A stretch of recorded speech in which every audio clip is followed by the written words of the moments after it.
Assalamualaikum warahmatullahi wabarakatuh. Selamat pagi Tribuner, jumpa lagi di program VIP Room, bincang-bincang dengan tokoh dan pejabat di Kalimantan Utara. Hari ini saya kedatangan tamu yang luar biasa di tengah kesibukan beliau, Pak Wali Kota Tarakan, Pak Dr. Khairul. Selamat pagi, Pak. Assalamualaikum. Selamat pagi. Waalaikumsalam warahmatullahi wabarakatuh. Sehat, kabar, Sehat, Pak? Alhamdulillah. Iya. Cuman agak flu-flu sedikit. Oke, nanti kita akan bincang-bincang karena tidak lama lagi masa jabatan beliau periode 2019-2024 akan berakhir. Kita pengen tahu capaian-capaian kerja beliau, visi misi yang sudah terlaksana dan masih ada nggak PR-PR yang akan diselesaikan dalam waktu dekat ini. Pak Wali, mungkin Ya. Flashback dulu deh, apa sih sebenarnya ketika visi misi Pak Wali akan menjadi atau terpilih dilantik menjadi Wali Kota Tarakan itu? Ya. Garis besarnya mungkin. Ya. Ini waktu saya berapa lama nih? 30 menit. 30 menit. Soalnya kan jelasin 2 jam kayaknya nggak bisa.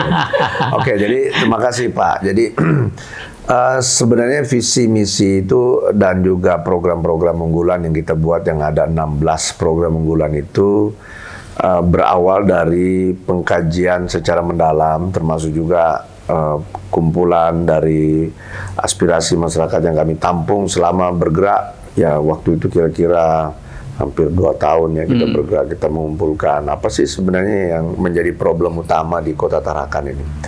Terkumpullah tadi satu, bahwa visi kita diwujudkan waktu itu terwujudnya Tarakan sebagai kota maju dan sejahtera melalui Smart City. Kenapa Smart City? Karena pada saat itu di 2018 kita melihat bahwa dunia ini sedang bergerak ke industri 4.0 atau era digitalisasi yang luar biasa.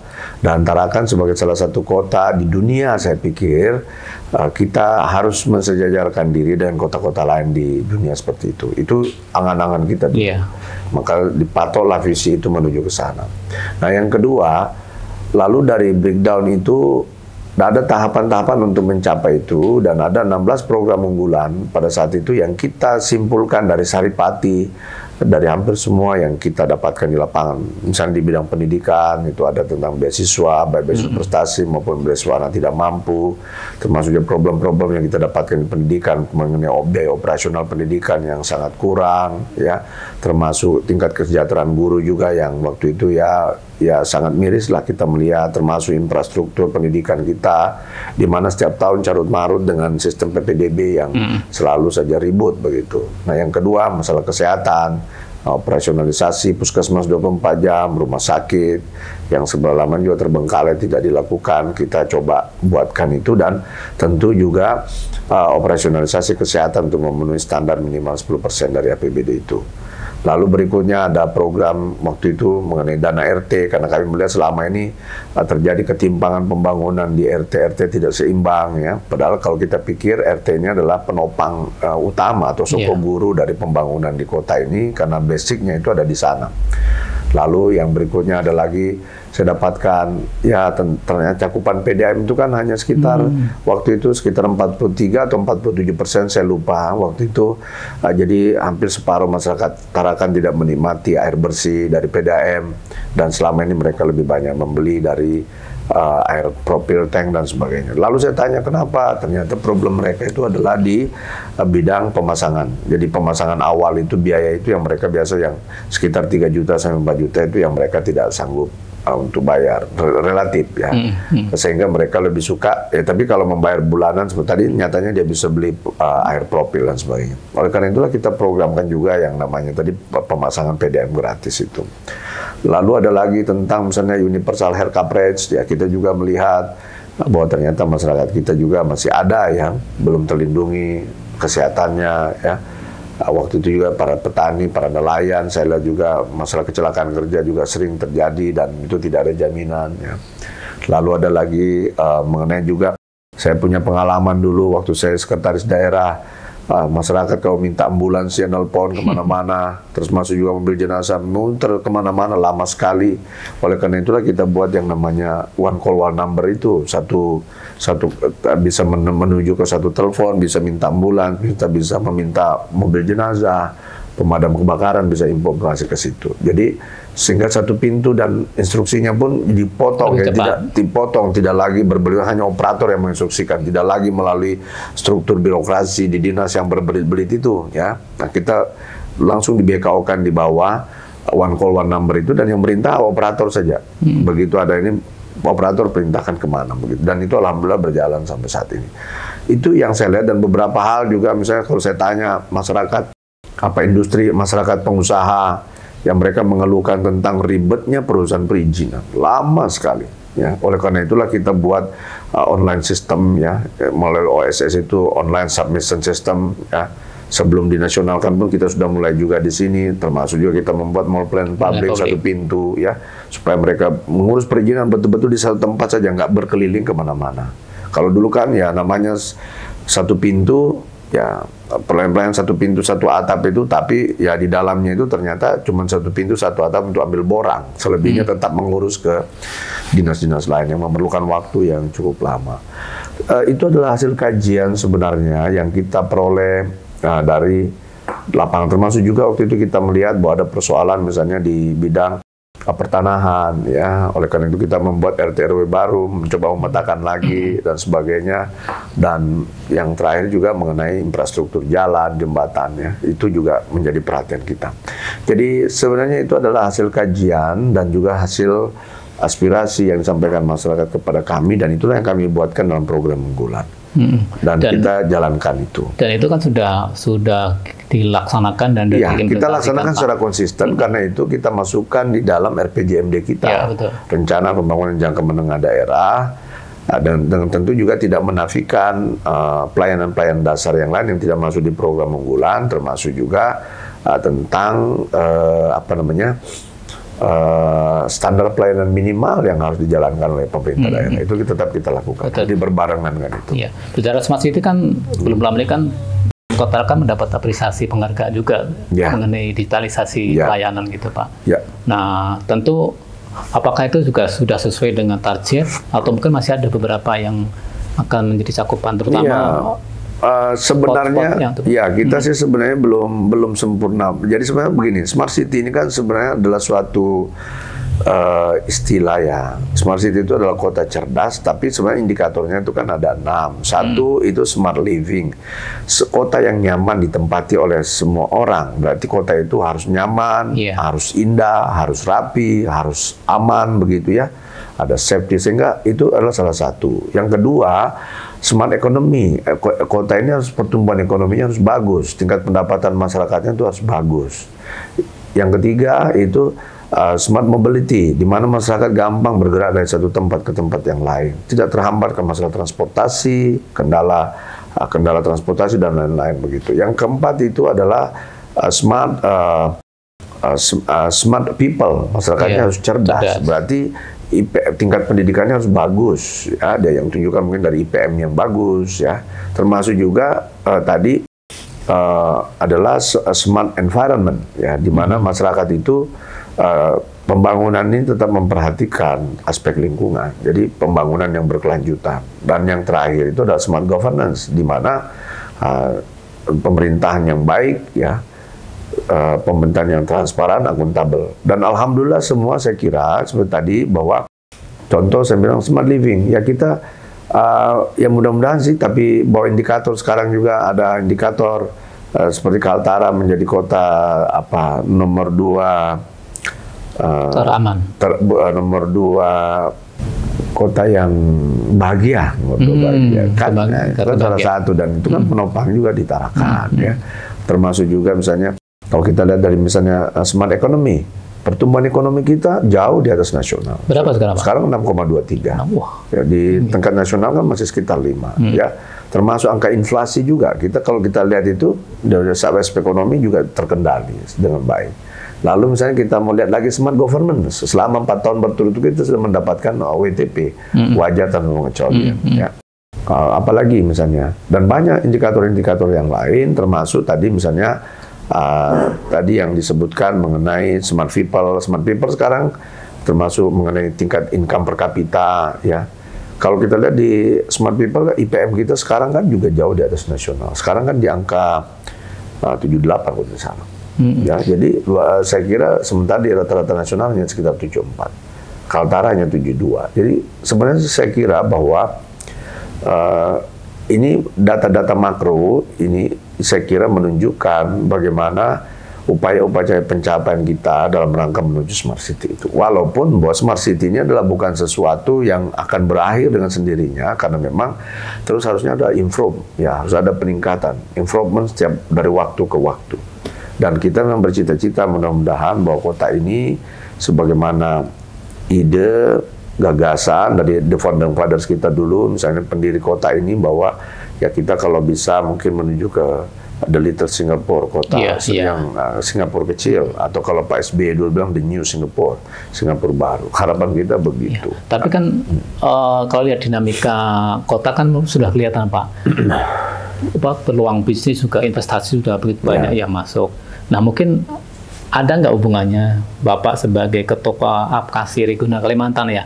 Artinya sekarang banyak event-event juga dari luar, banyak terselenggara di Tarakan juga. Ada nggak Pak?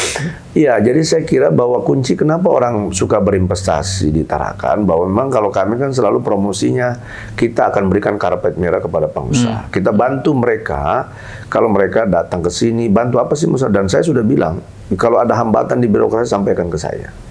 Karena apalagi kalau ada pungli, sampaikan ke kami. Jadi mereka merasa nyaman berinvestasi, kan kita tidak pernah pungli. Kalaupun memang misalnya, dan kita bantu administrasinya. Walaupun hanya kadang-kadang karena saya terlalu aktif, mungkin dikira itu punya saya. Itu punya Pak Wali, dia bilang gitu kan.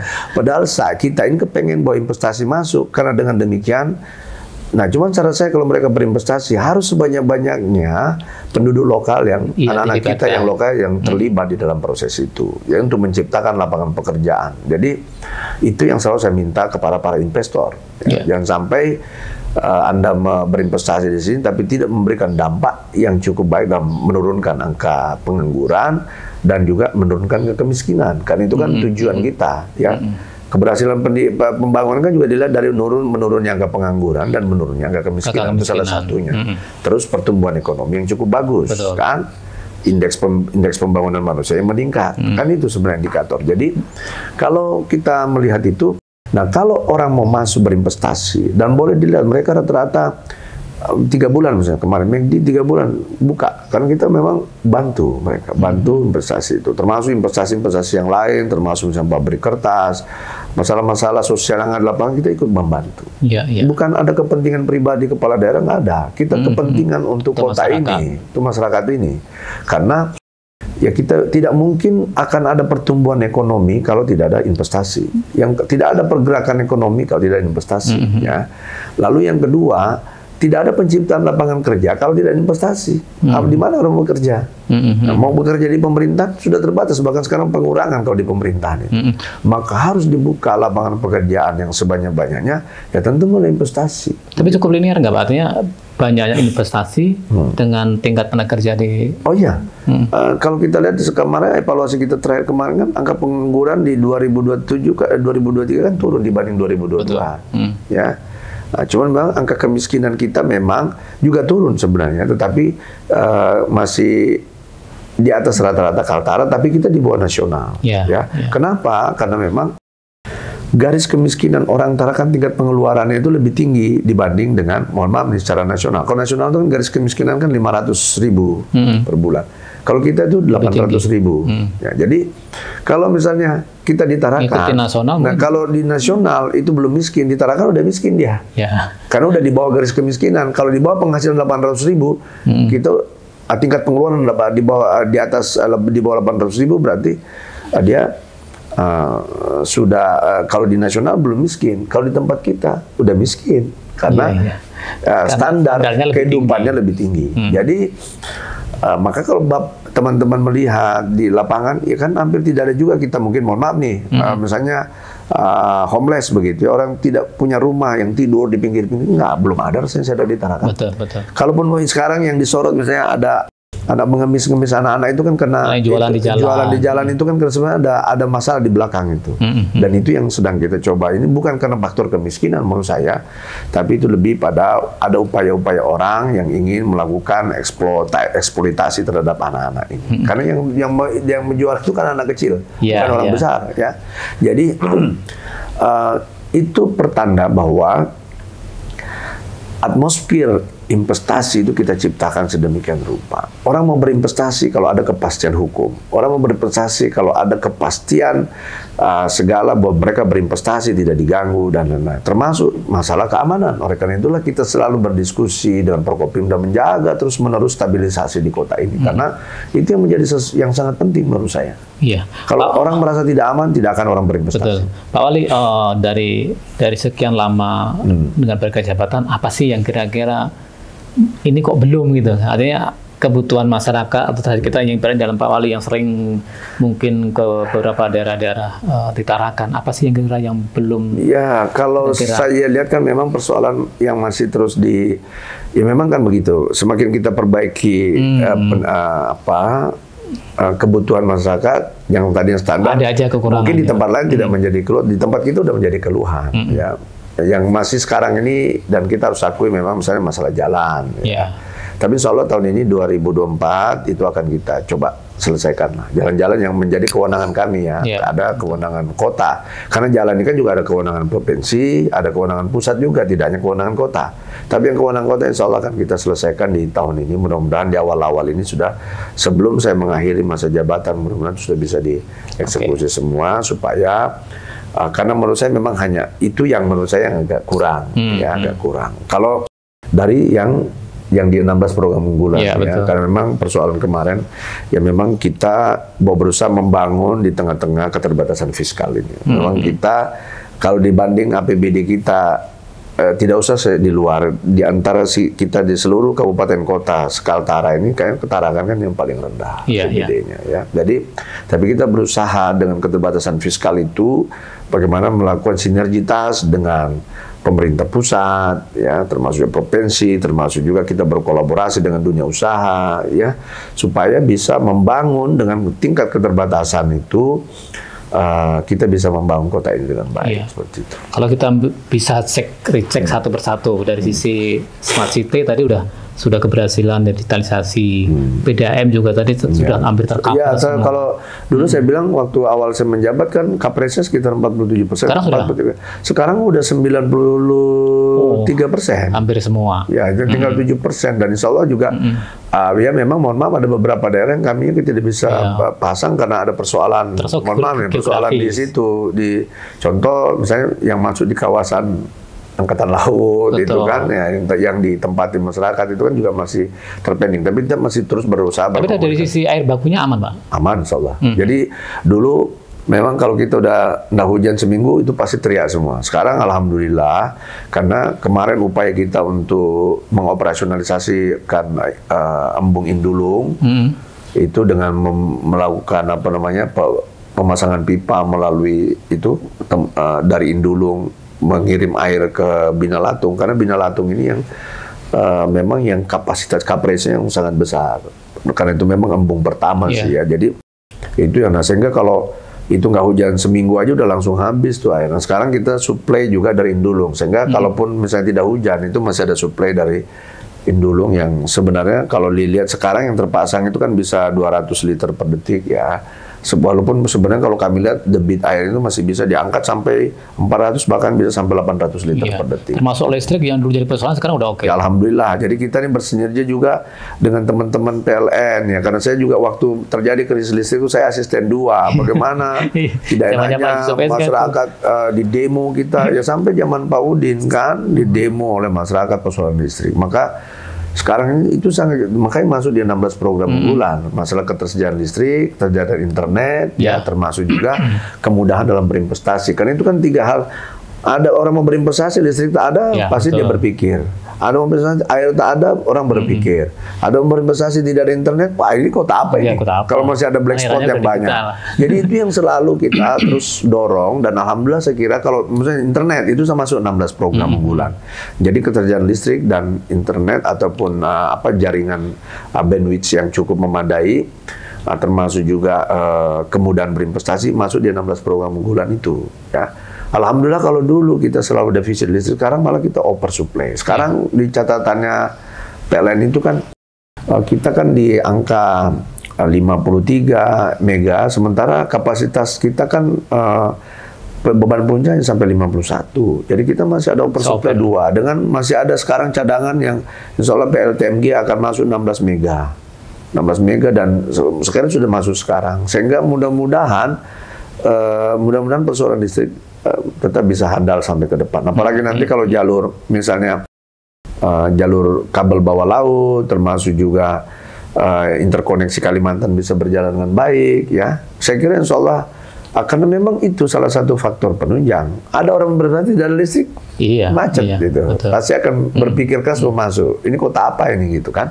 Alhamdulillah ya memang sih kadang-kadang ada blackout sedikit sejam 2 jam begitu. Tapi biasanya kalau begitu, kalau udah gak lama saya telepon kepala PLN, ada apa itu? Cepat selesaikan. Nah ternyata misalnya mohon maaf nih, kadang-kadang memang yang sering masalah kan ada jaringan mungkin yang ketabrak ada binatang jadi ketimpa pohon. Nah, itu sering begitu. Jadi persoalan-persoalan yang menurut saya sih tidak teknis persoalan suplai kelistrikan. Dan memang kadang-kadang juga terjadi blackout gas dari Bunyu misalnya, tapi udah langsung begitu blackout kan ditopang oleh PLTMG itu tadi sudah disiapkan dengan mesin diesel. Jadi alhamdulillah saya kira saya terima kasih lah kepada teman-teman PLN yang saya kira selama ini sudah bekerja cukup bagus ya, dan juga merespon setiap saya WA, saya telepon begitu ya, termasuk keluar masyarakat mau memasang kadang-kadang lupa ini kok lama sekali. Saya WA, kenapa lama sekali?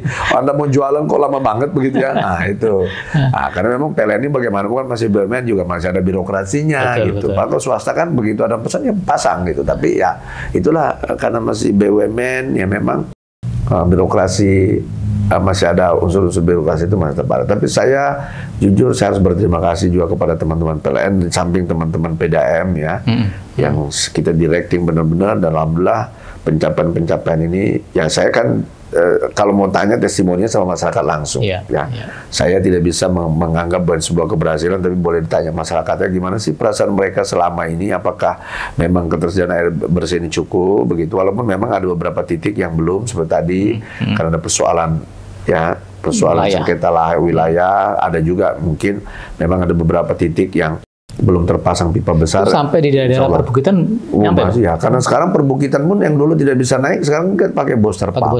Jadi pakai booster pump, daerah-daerah gunung pun bisa masuk. Yang penting sudah ada pipa induk. Nah, beberapa daerah yang belum seperti insya Allah tahun ini bagian Pantai Amal sebagian, termasuk juga nanti Juwata sebagian, insya Allah tahun ini kita akan selesaikan pipa itu supaya mudah-mudahan sih kalaupun ada tersisa nggak banyak lagi. Yang kedua memang bahwa 97% itu kan sebenarnya 97% itu sebenarnya beberapa mungkin terus ada perkembangan karena ada perkembangan rumah baru dan sebagainya itu juga jadi membuat mungkin ada penambahan baru yang saya sampaikan dengan PDAM ya, ini program jangan berhenti ya. Jangan berhenti, ini harus terus karena ini untuk kepentingan publik.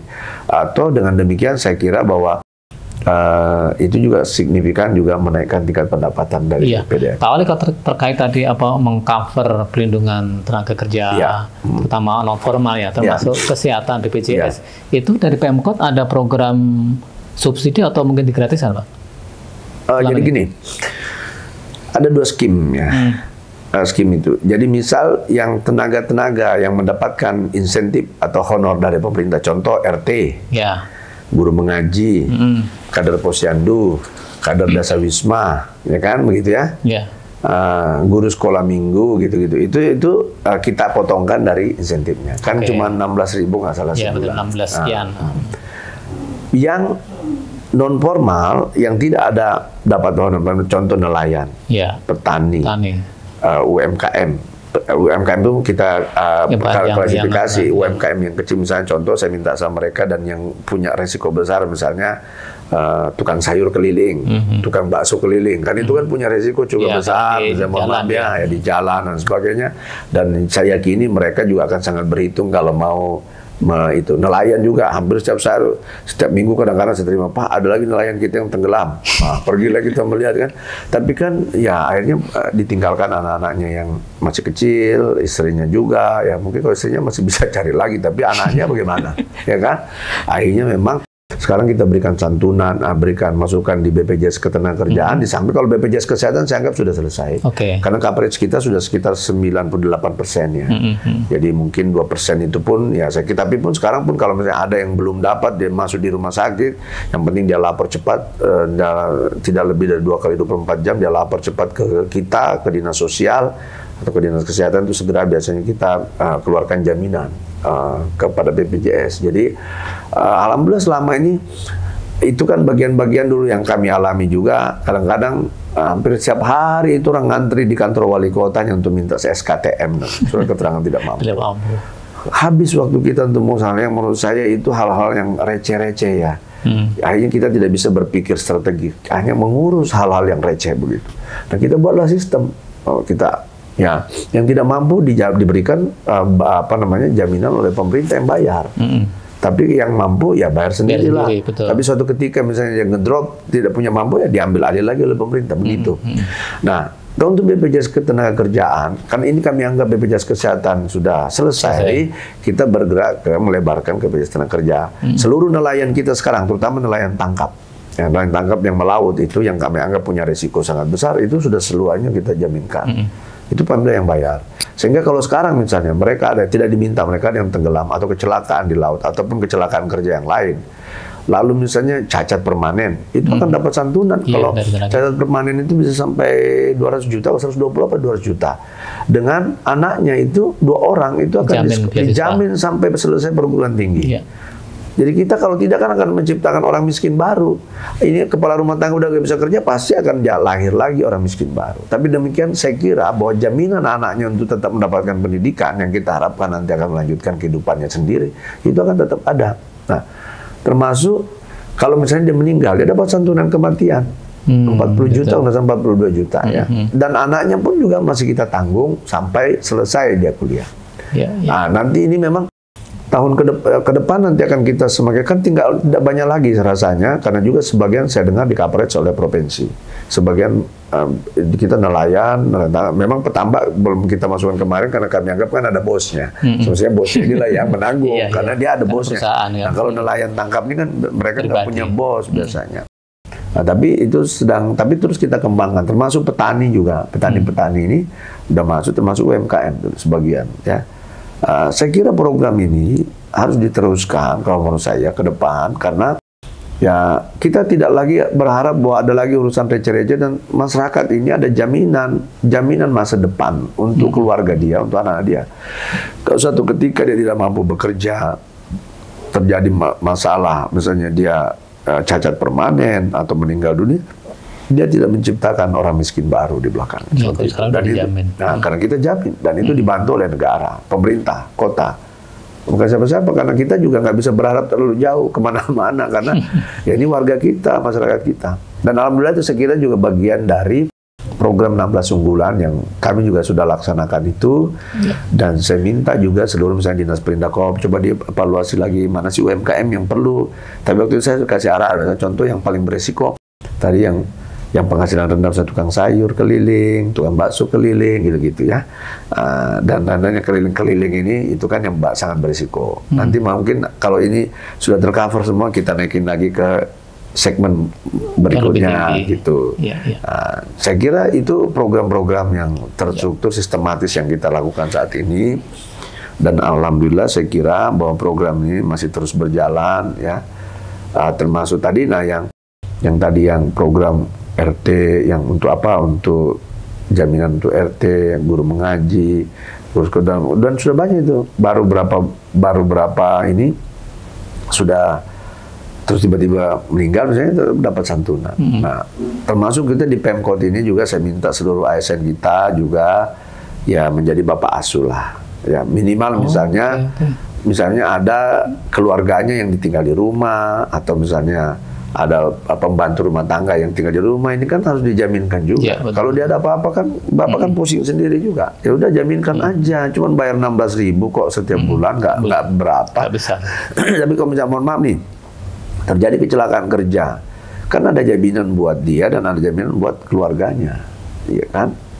Nah itu kita udah himbau seluruh ASN kita, cobalah menjadi bapak asuh gitu. Minimal kalau nggak mau keluar ya di dalam rumahnya, iya kan? Karena masih banyak juga yang mungkin ya tidak memiliki jaminan, mungkin punya jaminan kesehatan tapi tidak memiliki jaminan kecelakaan kerja. Tapi sebenarnya Tarakan udah hampir 100% gitu tenaga kerjaan tuh, jaminan tenaga kerjaan.